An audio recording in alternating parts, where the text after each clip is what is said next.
Canadians have been frustrated for decades with the expense of wireless plans in Canada. Ever wonder why we are in this situation? Listen to Brice Scheschuk, one of the co-founders of Wind Mobile, explain how the Canadian Telecom Oligopoly has made Canadian wireless some of the most expensive in the world. And then in 2007, the Canadian government says we need to add some competition to this ridiculous telecom oligopoly that exists in our country. And Harper, to his credit, saw it. And look, it's such an interesting time. So BlackBerry was the ascendant smartphone. Yeah. The iPhone came out in 2007. Okay. And the world was recognizing mobility was the future. And when that smartphone came out in that quality, it was like game over. This is a new world.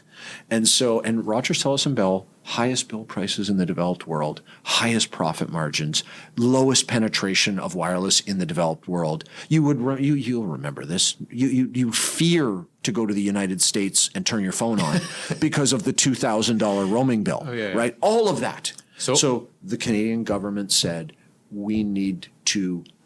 The way you bring a new party into wireless is you do not allow the existing incumbent players to buy spectrum blocks, and you open it up to the market. So when you say oligopoly,